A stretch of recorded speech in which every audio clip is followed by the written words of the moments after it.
Hello students, the topic is data and signals. So first of all, let me define you that what is data and what are signals. Data is any form of the useful information, right? And the signals that can be any form of the transmission. And signals are of two types, that are analog and digital signals. Now we will discuss that what is meant by analog signals and digital signals. So in order to transmit the data, we need to transform it into the electromagnetic signals, right? So if the data is in the form of the electromagnetic signal, only in that case it can be transmitted. Now, two forms of the signal, that is the analog and digital, or the data that is analog and digital. The analog data, we can say that it is the continuous data, and the digital data, that is the discrete. It may have some discrepancies, we can say, or it can be in the form of the binary bits, or the unequal levels in the form of the zeros and ones. So this was about the analog and digital signal. So analog signal in analog data is the continuous data, and it takes the continuous values, right? And the digital data have discrete states and take the discrete values. Analog data can always take the equal values, and the digital data may take the unequal values. So this is what it's been written here, right? So the next is that signals can also be analog or digital. Analog signal can have infinite number of values in a range, and the digital signals can have only a limited number of values in a range.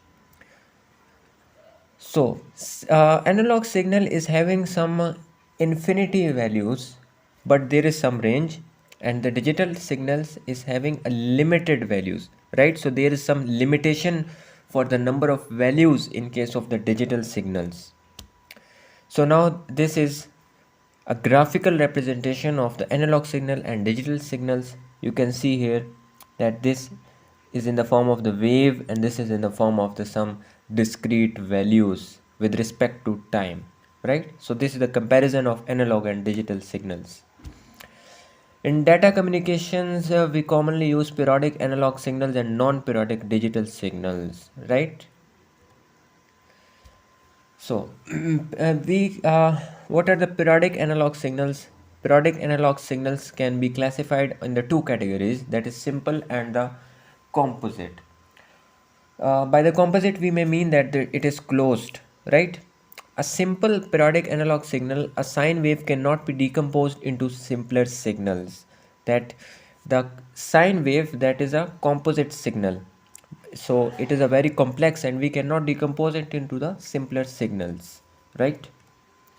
So this is a graphical representation of the sine wave with respect to time.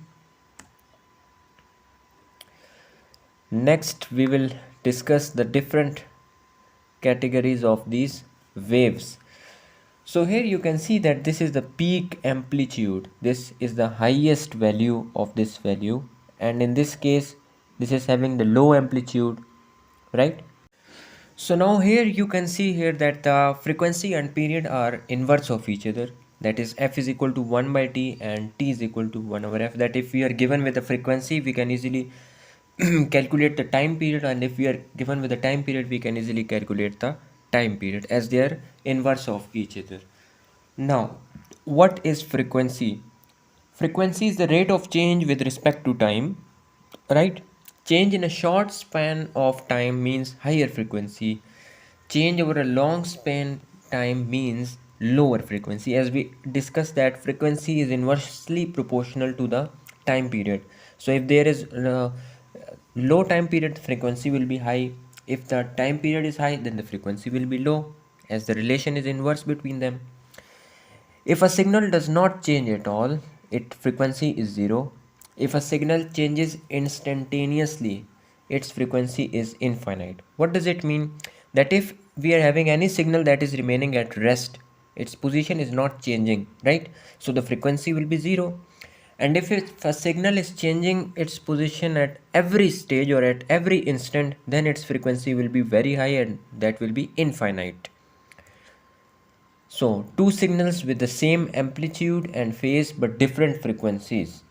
Here you can see that we are having two signals. The frequencies of both are different but the amplitude and phase is similar.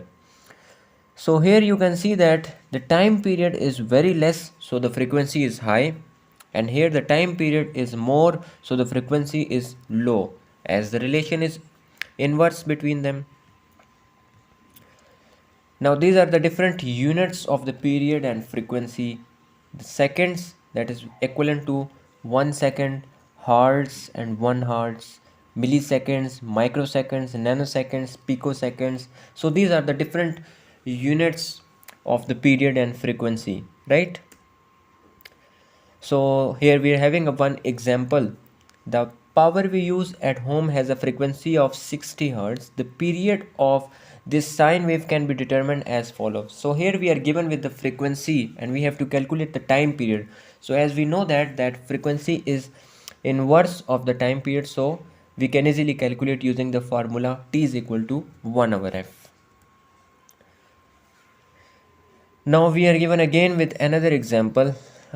Express a period of 100 milliseconds in microseconds. So we have to convert this period of 100 millisecond into the microsecond. So what is the formula?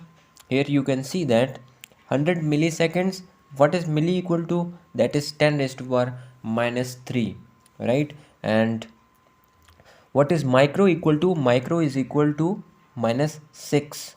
So here you can see that this was we just were given in the data.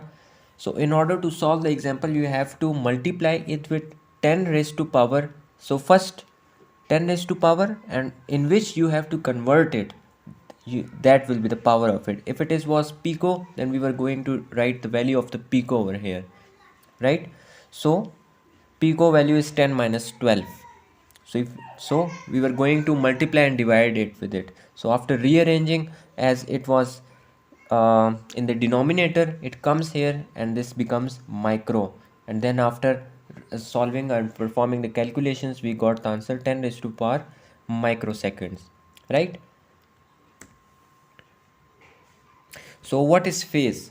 Phase describes the position of the waveform relative to time theta, right? So phase is giving us the position of the wave. Now we will see the graphical representation also of the phase. Here you can see that there we are having three waves with the same amplitude and frequency, but the phase is different.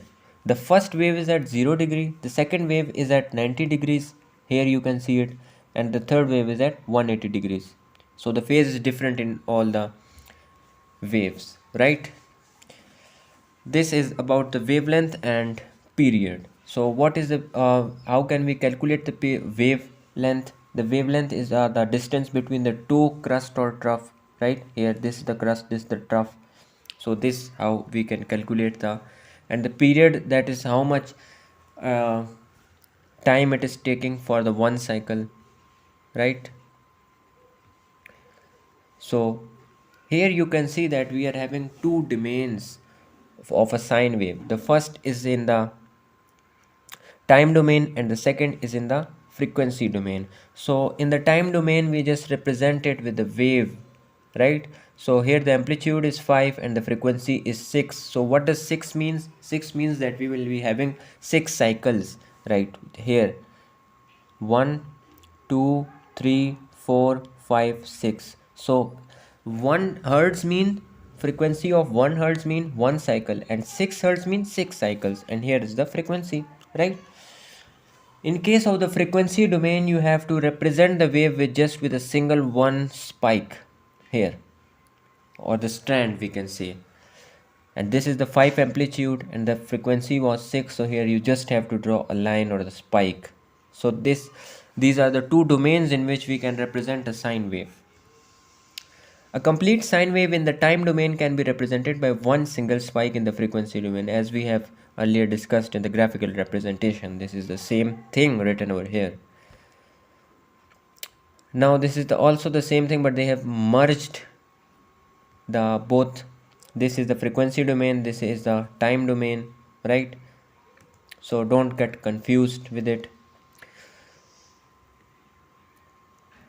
Now we will move to the next.